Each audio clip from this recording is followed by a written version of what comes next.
नमस्कार, आप देखना शुरू कर चुके हैं मुद्दा तो है। मैं हूं आपके साथ ब्रजेश चौकसी। आज बात तालिबान पर एमपी में बवाल। मध्य प्रदेश में तालिबान को लेकर बवाल मचा हुआ है। कांग्रेस नेता और राज्यसभा सांसद दिग्विजय सिंह ने महिलाओं के मुद्दे पर आरएसएस और तालिबान की सोच को एक बराबर बता रहे हैं।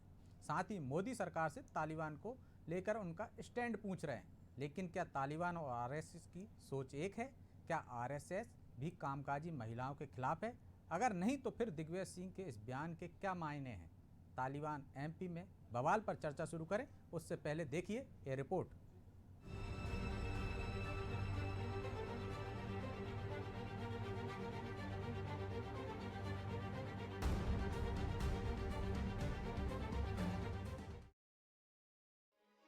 मध्य प्रदेश के पूर्व मुख्यमंत्री और राज्यसभा सदस्य दिग्विजय सिंह आरएसएस और मोहन भागवत पर लगातार हमलावर हैं। हिंदू मुसलमान के एक डीएनए वाले भागवत के बयान का विरोध करते हुए दिग्विजय ने इंदौर में कहा था कि यदि ऐसा है तो लव जिहाद की क्या जरूरत है।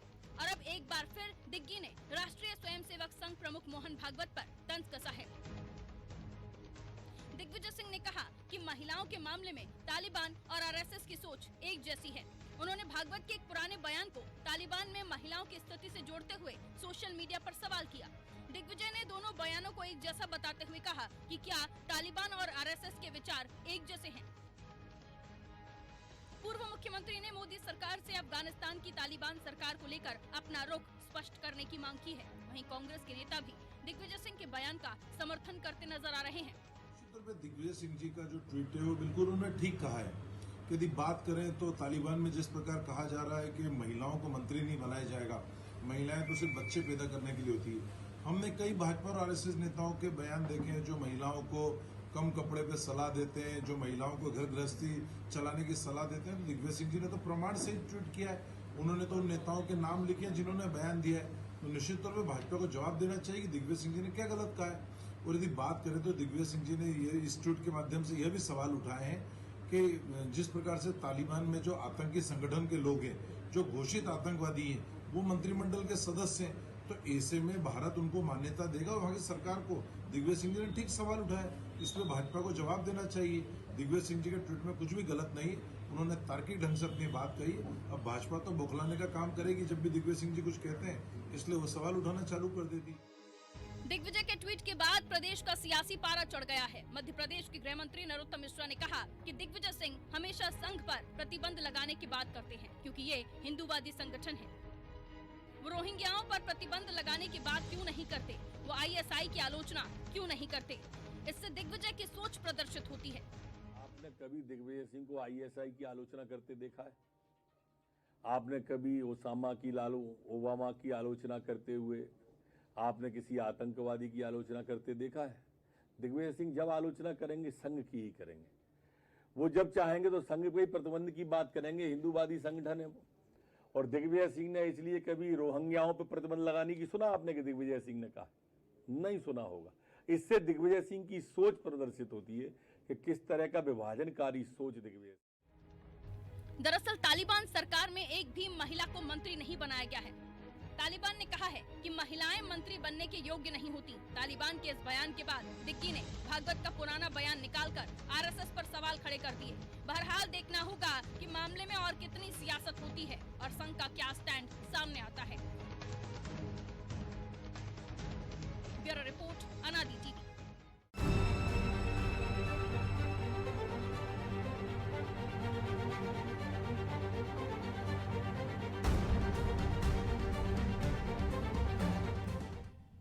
तो तालिबान को लेकर मध्य प्रदेश में बवाल मचा हुआ है। तालिबान को लेकर इसलिए कि तालिबान की तुलना पूर्व मुख्यमंत्री दिग्विजय सिंह ने आरएसएस से कर दी। कहा कि उनके और उनके विचारों में समानता है। तो आइए इसी पर चर्चा करते हैं। चर्चा में हमारे साथ जुड़ रहे हैं भाजपा प्रवक्ता डॉक्टर सनवर पटेल, पूर्व मंत्री और कांग्रेस नेता बालेंदु शुक्ला और संघ विचारक दिनेश जैन भी हमारे साथ जुड़ेंगे। तो शुरुआत सनवर जी आपसे ही करते हैं। आरएसएस से तुलना कर रहे हैं कि उनके विचार भी, मोहन भागवत जी के विचार भी वैसे ही हैं कामकाजी महिलाओं को लेकर, और जैसे विचार तालिबान के हैं। पहले भी वो बजरंग दल पे, आरएसएस पे प्रतिबंध लगाने की मांग कर चुके हैं। देखिए ब्रजेश जी, दिग्विजय सिंह जी जो हैं, उन्होंने मानसिक दिवालियेपन की हदें पार कर दी है। आज से ही उनको देश में कोई गंभीरता से नहीं लेता था, और अब तो उनको उनकी पार्टी को भी गंभीरता से नहीं लिया जाता है। एक ऐसे संगठन के लिए जिसकी स्थापना के वर्ष से ही 1925 से जिनके लाखों लाख स्वयं सेवकों ने अपना जीवन राष्ट्र के निर्माण के लिए सुहा कर दिया हो, पूरे राष्ट्र को अपना जीवन समर्पित कर दिया हो, वैसे राष्ट्रवादी संगठन की तुलना तालिबान से करना, ये तो ये पागलपन की हद हो गई। लगता है कि वो 402 से 44 पर कांग्रेस को लाए और अब कांग्रेस को 44 से 4 पर लेकर जाने वाले हैं। ये दिवालियेपन की हद है। भागवत जी के बयान को जिस तरह से उन्होंने तोड़ मरोड़ कर पेश करने की कोशिश की है, उनको शर्म आना चाहिए इस बात पर। लेकिन पटेल साहब, आप कह रहे हैं कि कोई उनके बयानों का समर्थन नहीं करता है। कांग्रेस तो कह रही, सही कह रहे हैं वो। एक तो ये स्पष्ट कर दे और केंद्र सरकार ये भी स्पष्ट कर दे कि तालिबान जो सरकार बनी है अफगानिस्तान में, उसमें आतंकवादी भी शामिल हो रहे हैं। तो उनके बारे में उनकी राय क्या, सरकार की क्या समर्थन है उनको? देखिए, डे 1 से भारत की सरकार ने तालिबान की जो एक्टिविटी है उसका विरोध किया है। कल भी आपने देखा कि पूरे विश्वव्यापी जब माननीय नरेंद्र मोदी जी ने ब्रिक्स सम्मेलन में तालिबान के विरोध की बात कही, तो रशिया सहित तमाम राष्ट्राध्यक्षों ने इस बात का समर्थन किया है कि आतंकवाद किसी भी प्रकार से अफगानिस्तान की धरती से नहीं पनपना चाहिए, और तालिबान की जो गतिविधि है वो बहुत ही शर्मनाक है। समय समय पर हमारे देश के विदेश सचिव, विदेश मंत्री, तमाम लोगों ने उसका बयान दिया है और कहा है कि तालिबान की जो विचारधारा है, तालिबान की जो आतंकवादी विचार हैं, वो किसी भी हालत में सहन करने योग्य नहीं है। चलिए पटेल साहब, हमारे साथ शुक्ल जी भी जुड़े हैं, हम उनको भी चर्चा में ले लेते हैं। शुक्ल जी, दिग्विजय सिंह के बयान का कांग्रेस भी समर्थन कर रही कि वो जो कहते हैं सही कहते हैं। इससे पहले जावेद अख्तर के बयान का भी उन्होंने समर्थन किया था। आप कैसे देखते हैं?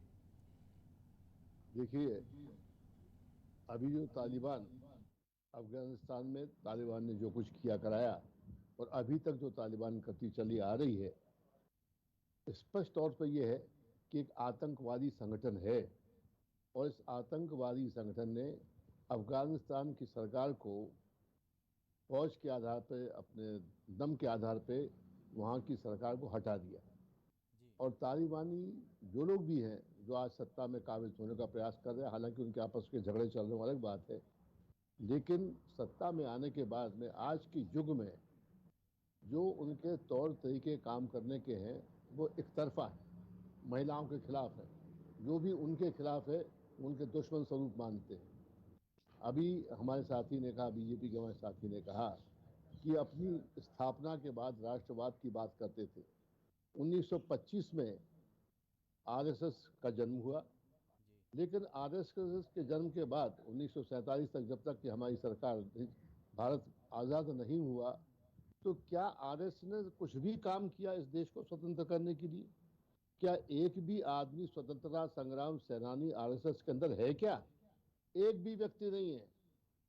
जो कुछ भी इस देश को स्वतंत्र कराया वो कांग्रेस पार्टी ने कराया।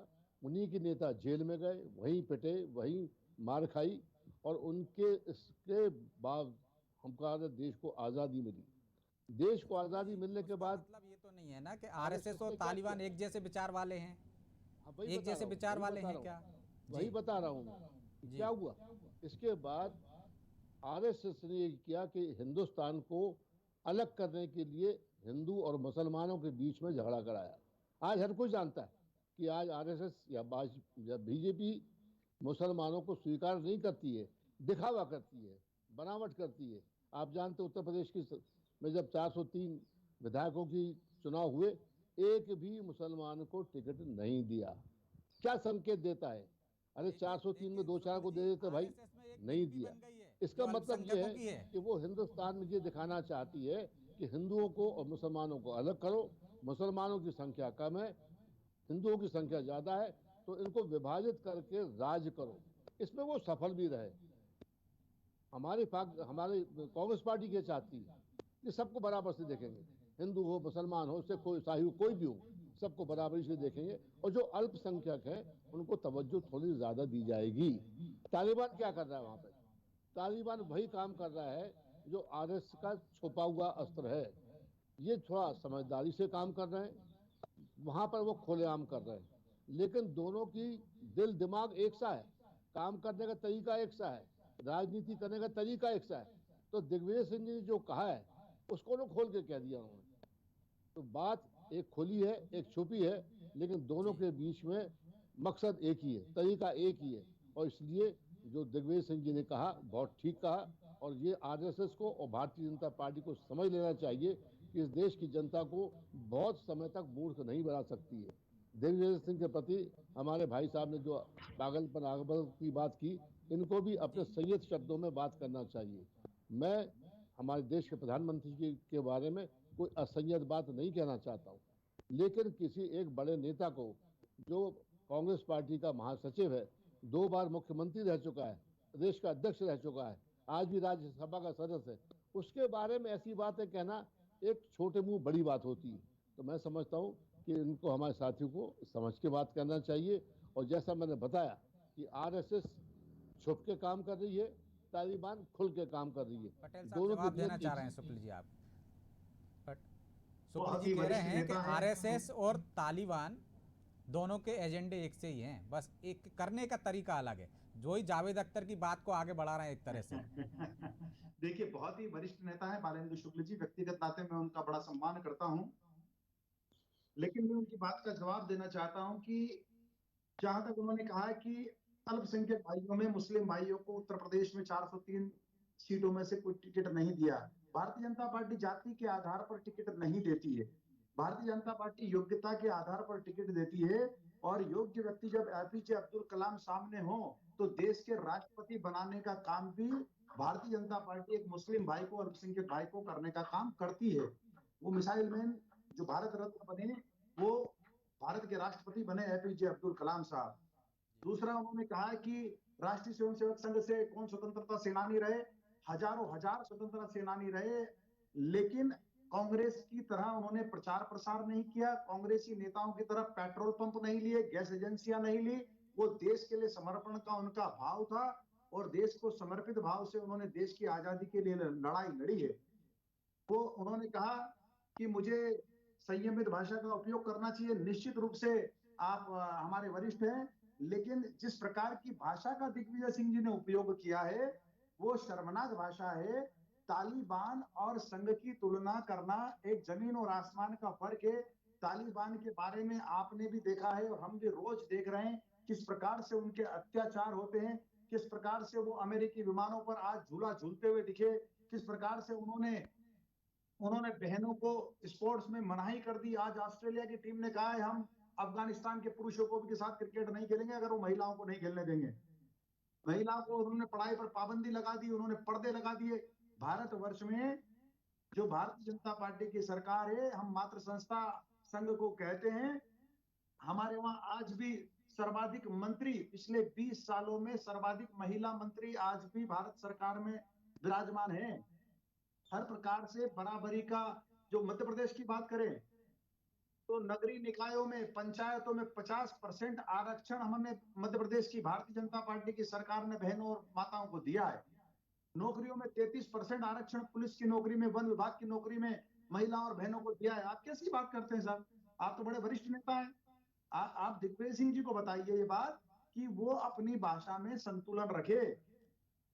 दिग्विजय सिंह जी तो ये भी कह रहे हैं पटेल साहब कि संघ के जो शिक्षण संस्थान हैं वहाँ पे ऐसे विचार दिए जाते हैं कि मुसलमानों के खिलाफ नफरत पैदा की जाती है, नफरत के बीज बो जाते हैं, वो बाद में इसी कारण से मुसलमानों की हत्याएं होती हैं। ये उनका एक ट्वीट के जवाब में ऐसा है। ये बिल्कुल गलत बात है साहब। देखिए, कांग्रेस ने हमेशा भ्रम की राजनीति की है। तो कहते हैं कि मदरसों में इस तरह से पढ़ाई जाती है, बिल्कुल गलत बात है। क्या दिग्विजय सिंह जी उस स्कूल में पढ़े हैं जिस स्कूल में ये बात पढ़ाई जाती है? जो विचार के स्कूल है वहां राष्ट्र राष्ट्र की भावनाओं से ओतप्रोत बच्चा हो, उसका सर्वांगीण विकास हो, इस बात की पढ़ाई वहां होती है। और इस प्रकार की कतई कोई बात भेदभाव की या वैमनस्यता की नहीं होती।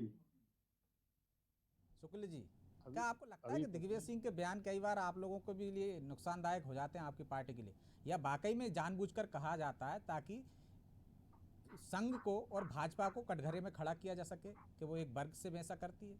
वो तो कह रहे हैं कि हमारे यहाँ तो आरएसएस में अल्पसंख्यकों की भी वो हो गई, एक यूनिट बन गई है, दुर्गा वाहनी है उनके यहाँ जो महिलाओं को वो करती। आप महिला विरोधी और मुस्लिम विरोधी साबित करने पे तुले रहते हैं।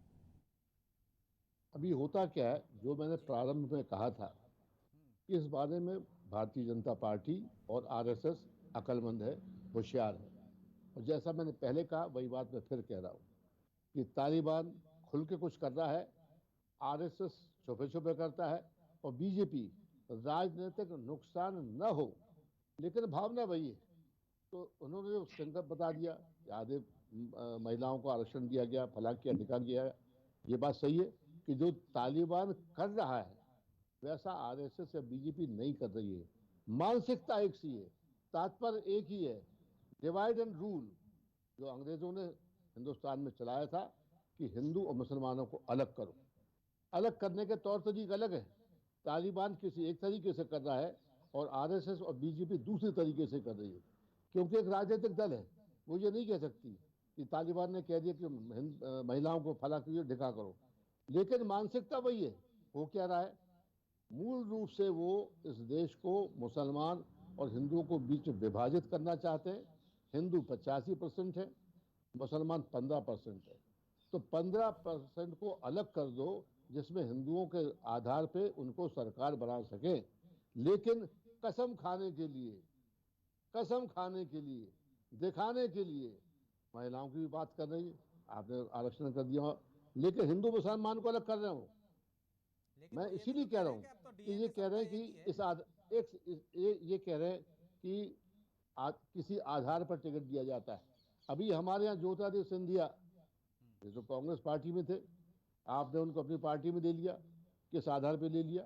उनके लोगों को टिकट दे दिया, किस आधार पर दे दिया? आपने उन लोगों को मंत्री बना दिया।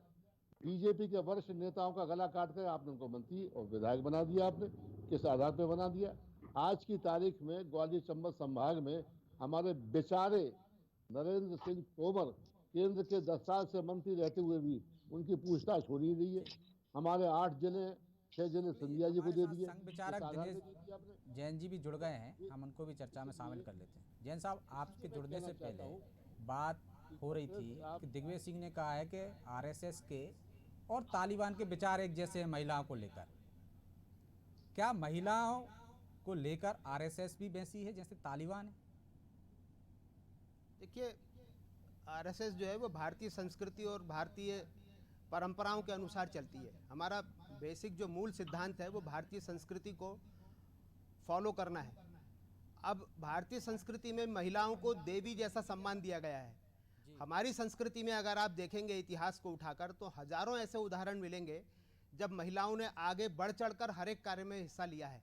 यहाँ तक कि झांसी की रानी अहिल्याबाई जैसी महिलाओं ने, जहाँ झांसी की रानी ने युद्ध तक लड़ा है, अहिल्या देवी ने शिक्षा के लिए और बाकी समाज में नारी उत्थान के लिए बहुत ज़्यादा काम किए हैं। हमारे यहाँ महिला को देवी का स्थान दिया गया है, पूज्य बताया गया है, और समुचित आदर सम्मान करते हुए महिलाओं के लिए समाज में पुरुषों से भी एक कदम आगे जाकर हमारी देवी देवताओं को आप देखें तो जितनी भी देवियां हैं हमारी, चाहे माँ सरस्वती हो, चाहे माँ दुर्गा हो, माँ लक्ष्मी हो, किसी भी प्रकार से हमने महिलाओं को पूज्य स्थान दिया है। ये जो तालिबानी संस्कृति है और दिग्विजय सिंह जी जिस बात का जिक्र कर रहे हैं, ये एक विकृत मानसिकता है। सिर्फ अल्पसंख्यकों को वोट प्राप्त करने के लिए अधिक से अधिक हिंदुओं को गालियाओ, उनको गाली दो, भारतीय संस्कृति का अपमान करो, भारतीय देवी देवताओं का अपमान करो, किसी प्रकार से अल्पसंख्यकों को, मुसलमानों को खुश करो ताकि मुसलमानों के वोट हासिल करके सत्ता प्राप्त कर सके। लेकिन ये नई पीढ़ी है, सोशल मीडिया का जमाना है। आप आज एक गंदगी फैलाएंगे, तुरंत पूरे भारतवर्ष में फैल जाती है। दिग्विजय सिंह जी का नाम किस भावना से लिया जाता है, आज ये मेरे बताने की या मुझे अपना जबान खराब करने की आवश्यकता लेकिन नहीं इस मुद्दे है। पे- ऐसे इस शख्स मुद्दे का पर नाम तो- लेना भी अपनी जबान खराब करना है। दिनेश जी, इस मुद्दे पर तो कांग्रेस उनके साथ है कि वो सही कह रहे हैं। नहीं, कांग्रेस दोनों को की दोनों के विचार एक हैं। तालिबान वहां पे अपना तालिबानी राज्य चाहता है और हिंदुस्तान में हिंदू राष्ट्र की कल्पना करते हो आप, तो विचार एक से हैं। महिलाओं के लिए भी आपके विचार वैसे ही हैं और राष्ट्र के लिए भी। नहीं, हमारी सिर्फ तो जो है ना शुक्ल जी कह वैष्णो रहे देव हैं कि कुटुंबकम- अंतर है, लागू करने में अंतर है। वो कोई अंतर नहीं हिंसा के है। जरिए कर रहे हैं, आप दूसरे तरीके से कर रहे हो। ब्रजेश जी, कहीं कोई अंतर नहीं है, ये तो उनका फैलाया हुआ भ्रम है। वो चाहते हैं कि इस तरह का भ्रम फैले और अल्पसंख्यक उनकी तरफ आकर्षित हों, लेकिन अल्पसंख्यक उनकी तरफ आकर्षित नहीं होते। पूरे भारतवर्ष में अल्पसंख्यक भारतीय संस्कृति का जो विरोध करे उसकी तरफ जाते हैं, चाहे वो हैदराबाद में असदुद्दीन ओवैसी हो, उत्तर प्रदेश में लेकिन दिनेश जी, यादव वो अखिलेश यादव हो, नुकसान है ना उनके पास। चाहे बंगाल में उनके पास ममता आएंगे, बनर्जी 15% हो, उनके जो पास जाएंगे। हिंदुओं को गाली देता है अल्पसंख्यक उसकी तरफ जाते हैं। ये एक पैटर्न बन चुका है और उसी पैटर्न को फॉलो करते हुए दिग्विजय सिंह इस प्रकार का काम कर रहे हैं। मैं तो बार बार उनका नाम लेना भी अपना अपमान समझता हूँ। तो लेकिन नुकसान तो उन्हीं को हो रहा है। कोई भी शुद्ध ईमानदार व्यक्ति आज आ रहा हूं इस शुक्ल जी, आदमी आपके का पास। नाम लेने को भी अपनी जुबान खराब करने के समान समझता है। जी शुक्ल जी कुछ कह रहे हैं। देखिए, अभी आपने ये बात कही कि हम मुसलमानों को खुश करके या दिग्विजय सिंह जी मुसलमानों को खुश करके सत्ता प्राप्त करना चाहते हैं। क्या ये संभव है कि 15% मुसलमान और 85% हिंदू, तो क्या दिग्विजय सिंह को इतनी समझ नहीं है कि हम 15% के आधार पे सत्ता प्राप्त कर लेंगे? ऐसा वो तो कहना हिंदुओं को मूर्ख सरासर समझ के आप गलत है। जैसे बहुत से हिंदू और हैं जो उनको फॉलो करते हैं। अभी ऐसे आप बीच ऐसे में ही बोलेंगे तो हिंदुओं पता के नहीं आएगा। दम खम जैन पर वो साहब, और उनकी बाकी बात आ जाने मुस्लिम दो। गणित को लगा आप के अपने बीच में बोलेंगे कैलकुलेशन तो करते बात हैं। हो नहीं पाएगी। पहले अपनी कहिए फिर दूसरे की सुन लीजिए। बीच में बोलेंगे तो चर्चा हो नहीं पाएगी। इसलिए जो मैं कह रहा हूँ आप सुन लीजिए, आप जवाब दीजिएगा उसका। तो मेरा कहना यही है कि तालिबान और आरएसएस या बीजेपी, इनकी समानता बता रहा हूँ। कार्य करने की पद्धति अलग है, क्योंकि हिंदुस्तान के अंदर तालिबान पैदा नहीं हो सकता, लेकिन विचार एक से, काम एक से, सोच एक सा है, काम करने का तरीका अलग है। और जो आपने कह दिया कि दिग्विजय सिंह 15% के आधार पर राज्य कर लेंगे, ये आपको लगता है कि संभव है? विचार भी कैसे एक हो सकते हैं? आप पूर्व राज्य कर मंत्री लेगा? रहे हैं, वरिष्ठ नेता हैं, शुक्ल जी कैसे विचार एक हो सकते हैं? वहाँ उन्होंने पर्दा प्रथा कर दी, स्कूल में अलग अलग बैठेंगे, शिक्षा मिलेगी। वहाँ उन्होंने कहा मंत्रिमंडल में कोई मंत्री नहीं शामिल होगा, महिलाएं घर में रहेंगी, सिर्फ बच्चे पैदा करेंगी। तो यहाँ तो हिंदुस्तान में तो ऐसा हो नहीं रहा, ऐसा तो आरएसएस करना भी नहीं चाह रहा। वो तो नहीं करना, महिलाओं को क्यों सुरक्षा नहीं के- करना चाहते? सुरक्षा के मैं वो इसीलिए कर रहा कह है, इंतजाम कर रहा है, सुरक्षा की वो दे रहा है, टिप्स दे रहा है, आत्मरक्षा अभी की गुर का- सिखा रहा है। अभी हो क्या रहा है? हो ये रहा है, ये सब बातें क्या संभव है कि जो तालिबान हिंदुस्तान में पैदा नहीं हुआ है, तालिबान हिंदुस्तान राज कर भी नहीं सकता है। अभी संस्कार की बात की गई, हमारी दुर्गा जी की बात की, इन्होंने झांसी की रानी बात की। क्या ये आरएसएस ने बनाया था इनको? क्या जितने देवी देवता हिंदुस्तान में है, ये आरएसएस या तालिबान ने बीजेपी ने बनाया बनाए थे? तो फिर दिग्विजय ये सिंह जी मैं ने कह रहा बनाया हूँ, था, तालिबान ने तो बनाया था। बीच में मत, आपकी ये बात बड़ी सही नहीं है, बीच में मत बोला करिए। आप, आपको मौका मिलेगा, आप अपनी तो पूरी आप बात तार्किक कहिए। बात कीजिए ना, ये आप तरीका तार्किक गलत- बात कीजिए, आप आप- सही तर्क दीजिए। मतलब आप आपसे मिथ्या पूछा तर्क देते हैं तो फिर बोलना पड़ता है। तो तर्क ये कि जब आप बोलते मैं बोलने लगूं, ये तर्क है आपका कि मैं बोलूं तो आप बीच में बोलने लग जाइए। आपको जो तर्क दीजिएगा आप बाद में, सुन तो लो पहले भाई। हम गलत कहें सही कहें, लेकिन बीच में तो मत बोलो भाई, बाद में बोल लेना आप। ये भी समझ लीजिए आप, ये तौर तो आप तरीका बात सही तो नहीं सही है कीजिए, कम कि से कम अपनी बात को सत्य बीच बात में तो टालने कीजिए लग आप। जाते, इससे की बात हो नहीं पाए, चर्चा हो ही नहीं पाए, अपनी बात कह नहीं पाए। तो कृपा करके अपनी बात बाद में कह लीजिएगा। जैसे हमारे पटेल साहब ने उंगली उठा दी, मैं चुप हो जाऊंगा, इनकी बात सुन लूंगा। आप आए नहीं कि अपनी अपनी कहीं चले जा रहे हो आप। मेरा कहने का मकसद यही है कि मैं पहले कहा था, अब भी कह रहा हूँ, सोच एक सा है, तौर तरीके अलग है। ठीक है पटेल साहब, आप आप कुछ लोगों कहना की चाह रहे हैं, बुद्धि का समय भी भ्रम कम है। है। मैं आपके पास भी ये आ रहा हूँ आप दिनेश जी, लोगों की पटेल बुद्धि साहब के का पास। भ्रम है जो आप देश में फैलाना चाहते हैं। तरह तरह से कांग्रेस का यही प्रयास रहा है कि देश में किसी तरह से भ्रम की स्थिति फैला, कि कभी वैक्सीन के ऊपर भ्रम की स्थिति फैलाते हैं, कभी कृषि को लेकर भ्रम की स्थिति फैलाते हैं, कभी युवाओं को लेकर भ्रम की स्थिति फैलाते हैं। आपकी ये भ्रम की स्थिति अब सोशल मीडिया के समय में नहीं फैल पाएगी। ये कुत्सित प्रयास बंद कर दीजिए। आज सोशल मीडिया बहुत ज़्यादा जागरूक है। आप अब दृष्टि विभ्रम, अब आप बुद्धि विभ्रम पैदा नहीं कर सकते। और आरएसएस की क्या विचारधारा है, आरएसएस किस चीज को फॉलो करता है, क्या दिनेश जी, परंपराएं हैं हमारी, समय नहीं है। ये सर्वविदित है। ठीक है, इसमें आपकी बात आ कोई गई। हमें पटेल साहब बताने कुछ की कहना चाह रहे थे आप, आवश्यकता जल्दी 30 सेकंड में खत्म देखिए- कीजिए, समय नहीं। रानी चेन्नम्मा से लेके अहिल्या देवी, विचार हमारे अहिल्याबाई बीच में, और और जितनी उन्होंने भी विरोध हमारी में दोबारा महिलाएं बहुत ही हुई छोटे हैं। शब्दों में अपनी बात रखना चाह रहा हूँ जी कि संघ और तालिबान की कहीं से कहीं तक कोई तुलना नहीं की जा सकती। मैं बालेंद्र शुक्ला जी को बुरा लगा अगर हल्की बात बोलने का, लेकिन फिर से बोलता हूं कि ये शर्मनाक है। दिग्विजय सिंह को माफी मांगना चाहिए। उनका मानसिक दिवालियापन है जो उन्होंने ऐसी बात की। और मैं बालेंद्र शुक्ला जी साहब से आग्रह करता हूं कि क्या कांग्रेस इस बात पर भी सहमति जताती है जब उन्होंने बयान दिया हाफिज सईद के बारे में। उन्होंने हाफिज सईद जैसे खुंखार आतंकवादी को हाफिज सईद साहब कहा। चलिए, ओसामा बिन लादेन जैसे अंतरराष्ट्रीय आतंकवादी को ओसामा पहले बिन भी लादेन पटेल साहब उस पर पहले भी चर्चा हो चुकी है, क्योंकि समय इसकी इजाज़त नहीं देता। इसलिए सनवर पटेल साहब आपका भी बहुत बहुत शुक्रिया, पूर्व मंत्री बालेंद्र शुक्ल जी का भी बहुत बहुत शुक्रिया, दिनेश जैन जी आपका भी बहुत बहुत शुक्रिया चर्चा में शामिल होने के लिए। तो संघ की तुलना क्या तालिबान से की जा सकती है? निश्चित तौर पर ये सवाल है जो हम आपके लिए छोड़कर जा रहे हैं। क्या तालिबान और संघ के विचार एक जैसे हैं? क्या संघ देश हित की बात करता है और तालिबान अपनी बात करता है आतंकवाद की? तो कैसे तुलना की जा सकती? ये तुलना कितनी जायज़ है, कितनी ठीक है, ये सवाल आपके लिए। आप खुद विचार कीजिए, क्या संघ तालिबान जैसा है? निश्चित तौर पर आप सोचेंगे तो जवाब आपको खुद मिल जाएगा। मुद्दा तो है। मैं आज इतना ही, मुझे दीजिए इजाज़त और आप देखते रहिए अनादि टीवी। नमस्कार।